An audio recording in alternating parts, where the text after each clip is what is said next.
오늘 말씀의 제목은 나무를 베다라는 제목으로 함께 말씀의 은혜를 나누기 원합니다. 여러분, 나라가 세워지려면 땅이 반드시 필요합니다. 이스라엘은 그 땅이 400년 이상 존재하지 못했습니다. 400년이 넘도록 자기 땅이 없는 삶을 살아온 족속이 이스라엘입니다. 자기 땅 없이 애굽에서 종살이하면서 남의 땅에서 기거할 수밖에 없었던 그 이스라엘 백성을 하나님께서 택하셔서 가나안 땅으로 인도하시게 됩니다. 그리고 그 땅을 개척하고 그 땅을 정복하고 그 땅에 이루어진 많은 일들 가운데 함께 하시는 책이, 그 과정이 담긴 책이 오늘 저희가 읽은 여호수아서 책이라는 책입니다. 여러분, 가나안 땅은 이스라엘 백성이 한 번도 가본 적이 없는 땅이었어요.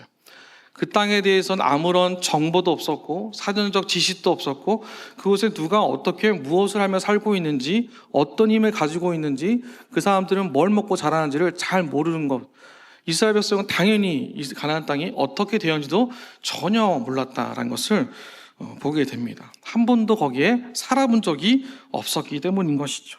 그래서 각 지파에서 한 명씩 차출을 합니다. 그래서 12명이 그 땅을 염탐하게 되고 2명을 제외한 10명이 민수기 13장 33절에서 이렇게 얘기를 합니다. 거기서 네피림 후속인 아낙 자손의 거인들을 보았나니 우리는 스스로 보기에도 메뚜기 같으니 그들이 보기에도 그와 같았을 것이니라 라고 얘기를 하죠. 여러분, 여기서 중요한 표현은 무엇이냐면 메뚜기가 아니라 그들이 보기에도 라는 거예요. 메뚜기 다음 그 뒤에 보시면 그들이 보기에도 라는 표현이 굉장히 중요합니다. 이 표현은 히브리어로 아인이라는 단어를 쓰고 있는데 어떤 뜻을 가지고 있냐면 아주 좋게 생각하다 라는 뜻을 가지고 있어요. 뭘 좋게 생각했을까요? 우리를 좋게 봐서 메뚜기로 보았다라고 얘기를 하고 있는 거예요. 이스라엘 백성 그 염탐한 사람들이 그 사람들이 우리를 좋게 봐서 우리를 메뚜기로 본다라는 것이죠. 그 사람들의 최고의 평가가 우리가 메뚜기처럼 보이는 것, 그것이 최선의 결과다라고 그들이 그 땅에 대한 정보를 가지고 온 것이죠. 자존감이 바닥을 치게 되는 경우를 경험하게 됩니다. 왜 이 사람들이 이렇게까지밖에 말을 하지 못했을까요? 왜 그랬을까요? 비교해서 그런 거예요. 비교하니까 나한테 없는 것만 보이게 되고 나한테 주어지지 않은 것만 다 찾아가게 되니까 내가 메뚜기처럼 작아지게 되었다는 것이죠. 그리고 이스라엘 정말 메뚜기였을까요?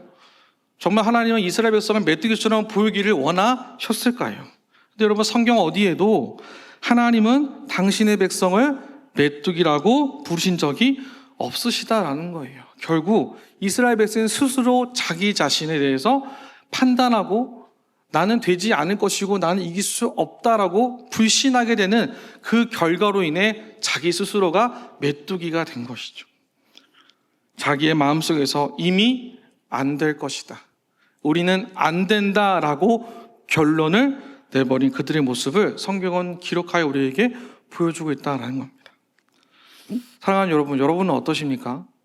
여러분 가끔 내가 메뚜기 같다라고 느끼실 때가 있으신가요? 없으시죠? 없으시니까 아무 말도 안 하시는 거죠. 그죠, 여러분? 가끔 내가 메뚜기처럼 작아 보일 때가 있지 않으세요? 아무것도 할 수 없는 것 같다라는 그 비교 의식에 나도 모르게 빠져들게 돼서 내가 한없이 작은 것 같다는 느낌. 그런 생각 든 적 없으십니까? 그런 생각이 이스라엘 백성에게 들 때마다 하나님은 이스라엘 백성을 민수기 13장에서 그렇게 이야기한 자들을 여호수아 17장에 이르기까지 단 한순간도 메뚜기로 보이지 않도록 그들을 이끄시고 그들과 함께 동행하심으로 크신 하나님의 그 은혜와 그 인도하심 가운데 그들이 다름박질하였고 이제 정착하여 땅을 분배하는 것을 성경 우리에게 보여주고 있습니다. 사랑하는 여러분, 크신 하나님의 일하심, 크신 하나님의 그 은혜가 저와 여러분을 여기까지 인도하시는 그 하나님의 놀라운 섭리를 기대하시면서 우리는 메뚜기가 아니라 우리는 귀한 하나님의 자녀이자 백성임을 더 굳건히 믿으시기를 주님의 이름으로 축복합니다. 오늘 저희가 읽은 본문의 내용은 정복해야 할 가나안 땅을 12지파가 이렇게 분배를 받게 되는 장면입니다. 이제 12지파별로 분배를 계속 받고 있는 상황이었다는 것을 보게 됩니다. 땅을 분배했을 그 당시에 아직 정복이 다 완료되지 않은 상태였어요. 그러나 이제 정복해야 할 하나의 어떤 임무처럼 그들에게 다 분배가 된 것이죠. 땅 분배를 그들이 어떻게 했냐면요, 회막앞 여호와 앞에서 뽑았다라고 얘기를 합니다. 그게 여호수아서 19장 51절을 보시면 이렇게 적혀 있습니다. 제사장 엘르아살과 눈의 아들 여호수아와 이스라엘 자손의 지파의 족장들이 실로에 있는 회막문 여호와 앞에서 제비를 뽑아라고 되어 있죠. 그러니까 여러분, 이 사람들이 제비를 뽑을 때 자신들의 생각대로 뽑은 게 아니에요. 하나님 앞에서 뽑은 거예요. 누군가에게 더 좋은 걸 주는 것이 아니라 하나님 앞에서 하나님께서 허락하신 대로 가져가는 것, 그 제비를 뽑았다라고 성경은 이야기를 하고 있다는 것이죠. 사람이 한 것이 아니라 하나님 앞에서 하나님의 행하심을 바라보며 그들이 제비를 뽑았다라고 성경은 이야기합니다. 그런데 오늘 본문에 등장하고 있는 분배 과정 중에 므낫세 지파와 에브라임 지파가 이제 땅을 분배되는 것을 오늘 본문에서 우리가 보게 됩니다. 성경은 이 므낫세 지파와 에브라임 지파, 이 두 지파를 뭐라고 얘기를 하냐면 요셉 자손이다라고 불러요. 요셉 자손, 요셉의 자녀들의 후손이어서 요셉 자손이다라고 얘기를 합니다. 이 요셉 자손이 아주 큰 민족을 이루었어요. 정말 크고 많은 사람들이 인원을 구성할 만큼 큰 민족을 이루었습니다. 그런데 이들이 그들의 배포는 메뚜기처럼 땅 분배 앞에서는 굉장히 작아졌다라는 것을 오늘 본문이 우리에게 설명하고 있다라는 거예요. 큰 민족을 이루었는데 그들의 시선과 그들의 마음은 한낱 메뚜기처럼 작아졌다라는 것이죠. 자, 그렇다면 무엇 때문에 작아졌을까요? 함께 같이 본문 14절 같이 읽도록 하겠습니다. 시작. 요셉 자손이 여호수아에게 말하여 이르되 여호와께서 지금까지 내게 복을 주심으로 내가 큰 민족이 되었거늘 당신이 나의 기업을 위하여 한 제비 한 분깃으로만 내게 주심은 어찌함이니까 하니.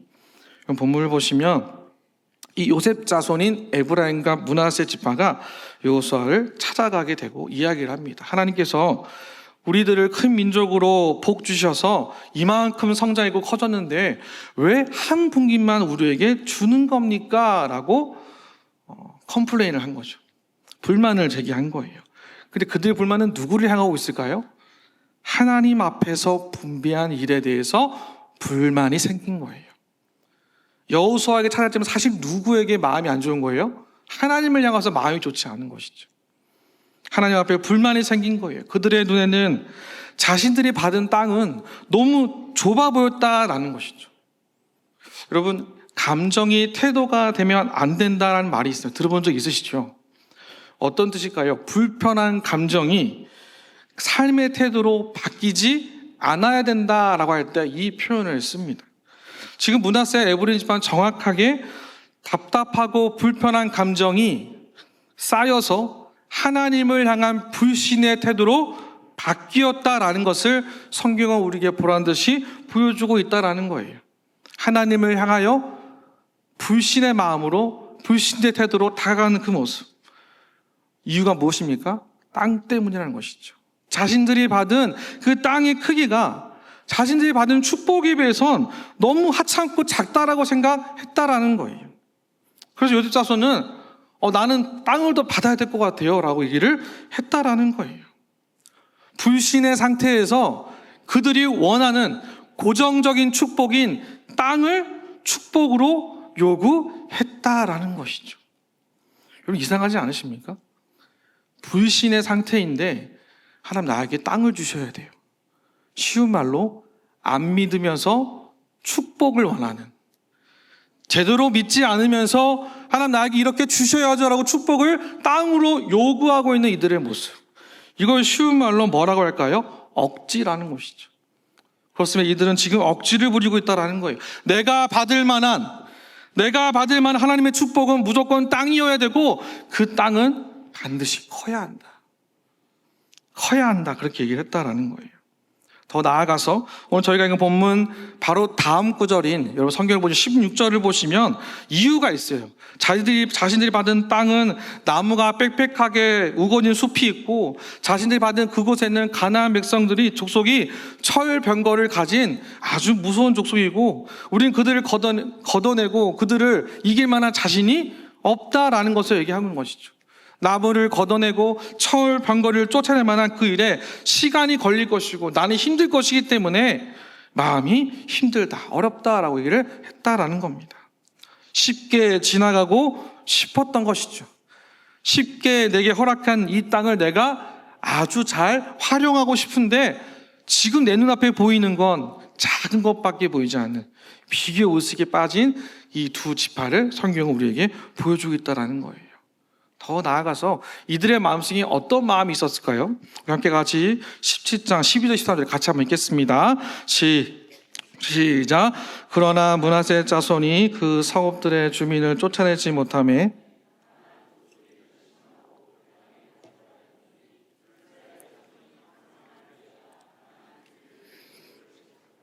다 쫓아내지 아니하였다. 여러분 보시면 아시겠죠? 이들이 무슨 생각을 가지고 있었을까요? 그 땅에 거주하고 있는 이 사람들을 내가 쫓아낼 수 없을 것 같으니까 내가 좀 더 강해지면 쫓아낼 거고 13절 보시면 노역을 시키겠다. 그러니까 나의 종으로 부리겠다. 이런 계획이 그들 안에 있었던 거예요. 이미 다 계산이 되어 있었고 이미 다 의도가 깔려있는 그 얘기를 지금 이들이 하고 있다는 것이 이것 때문에 그들이 움직이지 않은 거예요. 그들은 하나님 앞에 굉장히 아니라는 생각을 하고 있었다는 것이죠. 지금까지 하나님의 그 인도하심을 그들이 믿고 의지했다면 몸부림치듯이 감당하고 이겨내야 할 능력과 지혜를 구하여만 하는데 그렇게 주님을 바라보며 부딪혀야 하는데 부딪히고 싶지 않은 거예요. 싸우고 싶지 않은 거예요. 왜요? 싸우면 불편해지니까. 부딪히면 힘이 드니까, 땀이 나니까, 너무 더운 이 여름에 땀 내고 싶지 않아서. 그래서 내가 편한 걸 찾고 싶은 거죠. 지금 이스라엘 백성들 가운데 이 지파가 그렇게 얘기를 했다라는 것이죠. 이렇게 자기밖에 생각 안 하고 자기의 편의만을 주장한 이들에게 여호수아가 무엇을 이야기했을까요? 어떤 말을 했을까? 함께 같이 우리 17장 15절 한 목소리 같이 읽겠습니다. 시작. 여호수아가 그들에게 이르되 내가 큰 민족이 되므로 에브라임 산지가 내게 너무 좁을진데 브리스 족속과 르바임 족속의 땅 삼림에 올라가서 스스로 개척하라 하니라. 아멘.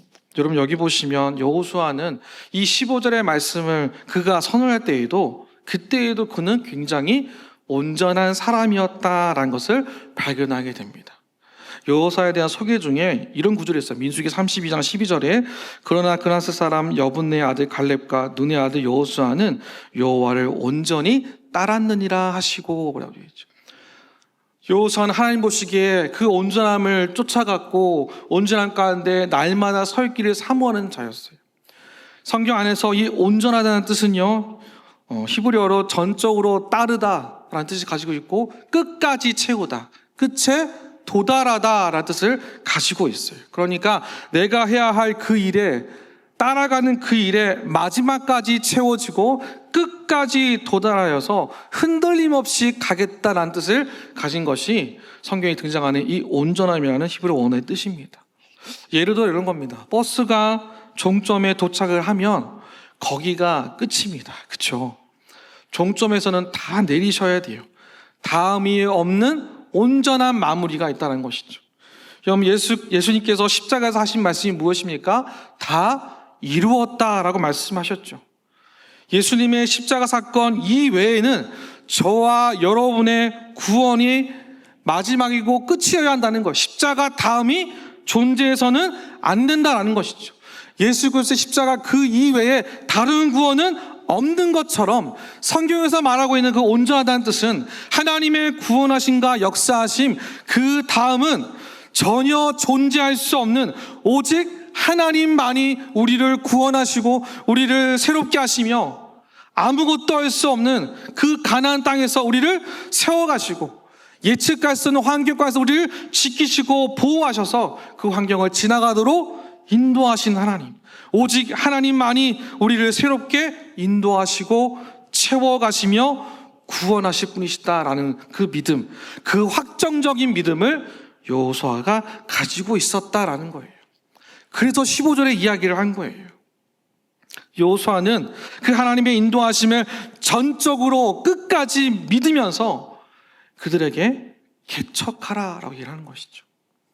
여러분, 이 15절에 이 개척하라라는 단어, 이 단어의 뜻이 오늘 제가 나누는 이 설교의 제목인 나무를 베다라는 뜻이 그 개척하다의 뜻에 들어가 있어요. 바라라는 단어인데요, 나무를 베다 창조하다라는 뜻을 가지고 있습니다. 그러니까 이런 겁니다. 깨끗이 하여서 아무것도 없던 그 공간에 새로운 것들이 창조되어지고 만들어지는 것, 숲의 나무를 베고 그 땅을 정리하여서 사용할 수 있는 공간으로 만들라라는 뜻을 이 바라라고 하는 단어가 이야기하고 있다는 것이죠. 이전에 없던 것에서 무언가 있는 것으로 창조해내는 것. 근데 여러분, 이 단어가 똑같이 어디에 쓰여 있냐면요, 창세기 1장 1절에 기록이 되어 있어요. 여러분, 창세기 1장이 좀 무엇이죠? 태초에 하나님이 천지를 창조하시니라. 저기서 창조하시니라 해서 창조가 아까 저희가 나눈 히브리어 단어 바라라는 단어입니다. 그러니까 태초에 하나님이 천지를 창조했을 때 그 쓰인 이 단어가 오늘 본문에 쓰인 이 바라의 동사인 것처럼 여호수아가 지금 말하고 있는 이 개척이라는 것, 나무를 베어서 새로운 것들을 만들어낸다는 것은 그들이 힘들고 고된 일을 해야 한다가 아니라 그 모든 일의 순간마다 하나님의 약속이 성취되어질 것이고 하나님의 창조 역사가 일하실 것이며 그로 인해 하나님의 놀라운 임재를 경험할 수 있는 창조의 역사가 너희를 통하여 이루어지게 될 거야 라는 것을 여호수아가 이야기했다라는 것이죠. 이스라엘이 가나안 땅을 정복하는 것처럼 보이지만 사실 하나님께서 앞서 가셔서 예비하시고 없는 공간을 만들어내시는 창조하심의 역사가 그들의 삶 가운데 주어졌다라는 겁니다. 사랑하는 성도 여러분, 우리의 삶 가운데도 이와 같은 하나님의 창조의 역사가 가득가득 하시기를 주의 이름으로 축복합니다. 아무것도 없는 것 같아도 그곳에서 하나님의 일하시고 역사하심을 기대하시면서 우리가 해야 할 일은 하나님의 일하심을 바라보는 것. 그 바라라는 히브리어가 우리 인생 가운데 찾아와서 할 수 없다고 느껴지는 그 순간에 하나님의 살아계심과 하나님의 행하심을 바라보는 그 믿음, 그 믿음이 저 인생 가운데 필요하지 않을까요? 여러분, 여리고성 이야기를 잘 알고 계실 겁니다. 하루에 한 바퀴, 그리고 7째 날에 7바퀴를 돌고 소리 한번 크게 내었을 때 무너지지 않을 것 같던 성이 무너진 그 일 가운데 그들이 한 것은 하나님을 향한 순종과 믿음으로 걸어간 이스라엘 백성의 발걸음이 있었다라는 겁니다. 그 발걸음이 있었고 존재했기 때문에 그 크고 무너지지 않을 것 여리고성이 무너진 것처럼 사람이 할 수 없는 오직 하나님만이 하실 수 있는 그 창조의 역사는 내가 하지 못할 일을 주님이 이루어 가시고 앞으로 그 땅 넘어 하나님 백성의 나라를 새롭게 창조하시고 만들어 가실 그 하나님, 처음부터 약속하신 것을 우리 가운데 허락하실 그것을 바라보고 있냐며 그 약속 가운데 서 있는 그 발걸음을 인도하시는 그 하나님을 바라보는 믿음, 그것이 이 모든 것을 가능하게 했다라는 것이죠. 지금 이스라엘 백성에게는 이 믿음이 필요했다라는 거예요. 나무를 베어내는 것처럼 하나님께서 높고 견고한 성을 평지로 만드신 그 은혜의 사건을 그들의 마음속에 고백하고 인정하면서 내 앞에 놓여있는 울창한 숲을, 불신의 숲을 베어내고 하나님께서 다시 창조하실 것을 믿고 걸어가는 그 발걸음을 오늘 이 시간 우리 가운데 하나님은 우리가 동일하게 말씀하신다라는 것이죠. 사랑하는 여러분, 오늘 우리에게 필요한 믿음은 그 여리고성 앞에서 하나님이 하신 그 창조의 역사를 믿는 믿음이 필요한 줄로 믿습니다. 아무것도 아닌 것 같아도, 할 수 없을 것 같아도 저와 여러분의 삶이 오늘 가나안 땅을 점령하고 있는 이스라엘 백성의 모습과 같을 때가 참 많거든요.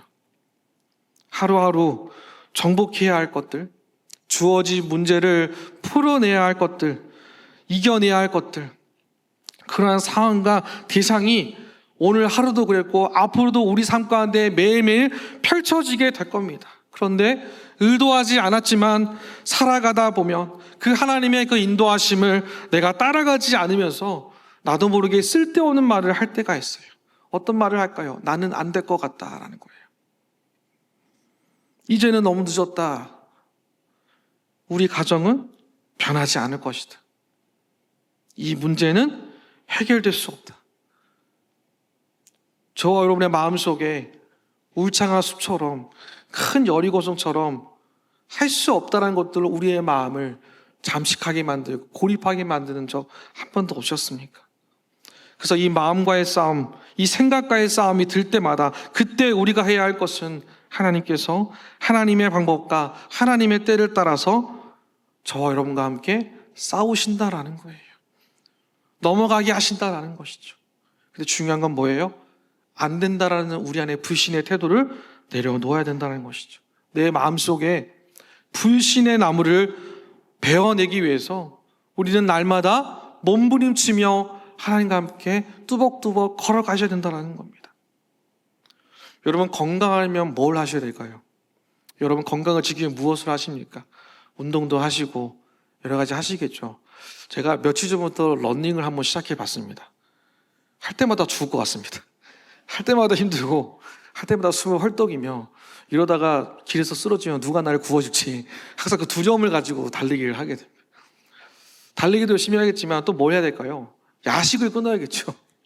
여러분 좋아하시는 야식을 끊어내야 우리가 건강해질 수 있다는 거예요. 여러분, 내가 속한 목장이 더 건강하고 성장하고 활성화되려면 뭐 해야 될까요?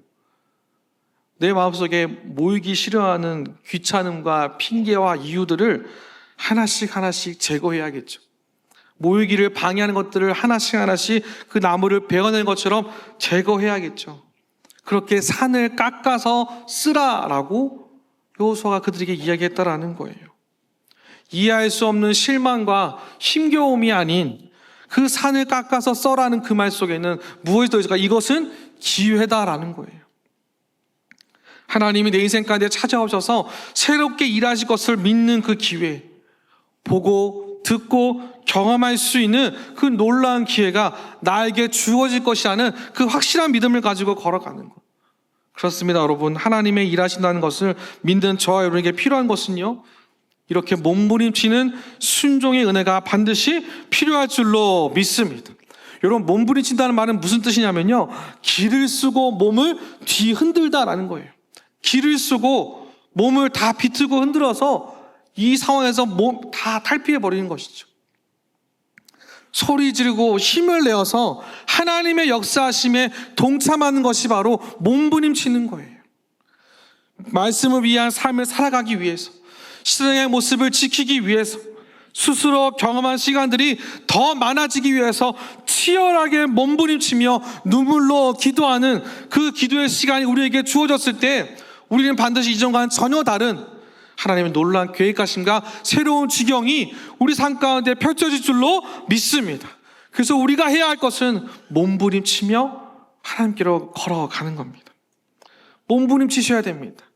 편안하게 있는 것이 아니라 열심히 다해 애를 쓰고 길을 내어서 주님 앞에 나아가는 것, 그것이 우리 가운데 필요한 모습이다라는 것이죠. 오늘 이 밤에 온 힘을 다해 몸부림치며 주 앞에 기도할 때에 하나님의 놀라운 기도의 응답 역사가 우리 가운데 함께 하시기를 주의 이름으로 축복합니다. 지난 7월 15일부터 22일까지 8일 동안 일정으로 저와 단기 선교팀이 필리핀 카피테 지역을 은혜 가운데 기도해 주셔서 잘 다녀왔습니다. 요즘 날씨가 굉장히 무덥죠. 필리핀 날씨는 비교할 수 없을 만큼 참 뜨겁고 무더운 날씨였습니다. 그 무더운 날씨를 뚫고 저희가 빈미 수상가옥을 방문을 하게 되었습니다. 그곳에서 복음을 전하는 사역을 감당하게 되었고, 거기에 있는 많은 사람들을 위로하고 그들의 마음에 격려할 시간을 가지게 되었습니다. 어린 아이들에게 하나하나 사탕이나 복음지를 주면서 그 말도 안 되는 환경 가운데 쓰레기가 쌓이고 쌓여서 물이 오염되어 있는 그곳에서 살아가는 그 아이들에게 하나씩 하나씩 복음을 증거하는 시간을 가지게 되었고요. 저희 선교사님께서 두 번째로 개척을 하게 되신 올레이션 점프교회를 저희가 작은 보탬이지만 쓸고 닦고 페인트질하면서 또 전기선을 설치하는 시간을 가지면서 더운 날씨에 그곳에서 선풍기 하나 돌아갈 수 있도록 달아드리는 일, 아무것도 없는 폐유지가 쌓여있고 사람이 들어가기 민망한 그곳에 정말 다 쓸고 닦아서 공간을 정리해서 예배를 드릴 수 있는 공간으로 만드는 시간들, 그렇게 지저분한 공간을 하나님을 예배할 수 있는 공간을 저희가 바꾸는 귀한 시간을 우리가 갖게 되었고, 그것을 개척할 수 있었습니다. 특별히 또 필리핀 형제 자매들과 다음 세대 친구들과 주일 예배를 함께 드리게 되었고요. 그들이 함께 예배를 드릴 땐 정말 온 힘을 다해 하나님을 찬양하는 시간을 뜨겁게 갖게 되었습니다. 하나님의 이름을 찬양하는 그 모습마다 정말로 그들은 온 힘을 다해 몸부림치는 채 하나님의 이름을 찬양하였거든요. 그와 같은 귀한 시간을 저희가 기도하는 가운데 잘 다녀오게 되었습니다. 근데 여러분, 제가 이렇게 좋은 얘기를 하는 이유는 사실 앞에 뭔가 딴 게 있기 때문에 그런 거죠. 사실 제가 필리핀 땅을 처음 왔을 때 제 마음속에 어떤 마음이 있었냐면, 너무 덥다. 할 수 있을까 했어요. 이 좁은 공간에 이 말도 안 되는 환경 가운데 부족한 건 너무나 많고, 쓰레기가 쌓이고 쌓이면서 오래돼서 부패되어 있는데 그걸 다 걷어내야 했던 걸 보았고, 이분들의 삶이 바뀌기를 정말 기도하고 소망하는데 정말 바뀌어지기가 쉽지 않은 무기력한 상황 속에 있는 걸 보면서 참 마음이 힘들었습니다. 날씨는 얼마나 더운지 걸어갈수록 제 몸에 육수가 빠져나는 것처럼 땀이 그렇게 많이 흘렀던 순간을 경험하게 되었어요. 그래서 제 마음속에 드는 생각이 어떻게 해야 할까? 계속 그 생각만 매일매일 했던 것 같아요. 내가 뭘 할 수 있을까? 두려운 마음이 제 마음에 잠식하게 되었어요. 마치 할 수 없다라는 생각이 든 것처럼 제 마음속에 울창하게 나무가 쌓여 있었는데, 그때 하나님께서 오늘 저희가 함께 나눈 이 본문의 말씀을 제게 보게 하시더라고요. 하나님은 보이지 않으시지만 여전히 크고 넓은 일을 하시는 그 주님을 분명히 볼 수 있도록 스스로 너의 마음을 개척하라라고 말씀하신다는 거예요. 안 될 것 같다는 너의 마음을 스스로 정리하고 다듬어서 내가 어떻게 일하는 것을 보여주시겠다라고 말씀하신 이 본문의 말씀을 저에게 허락해 주시면서 하나님은 보지 못하는 저를 보게 하셨다라는 것이죠.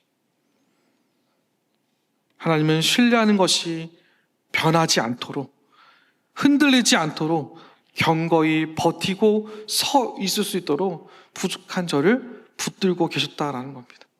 사랑하는 여러분, 하나님은 오늘도 저와 여러분에게 변하지 말라고, 흔들리지 말고 견고히 버티어 서서 나와 함께 걸어가자라고 말씀하신 줄로 믿습니다.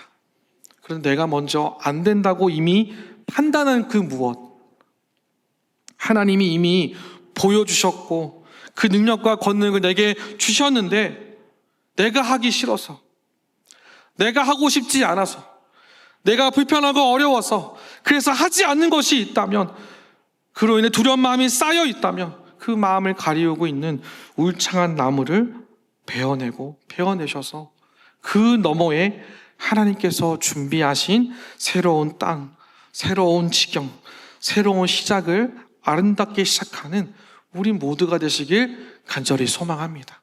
하나님, 오늘도 말씀을 통해 저와 여러분의 마음을 한 공간 한 공간 개척하여 넓히기를 원하신 줄로 믿습니다.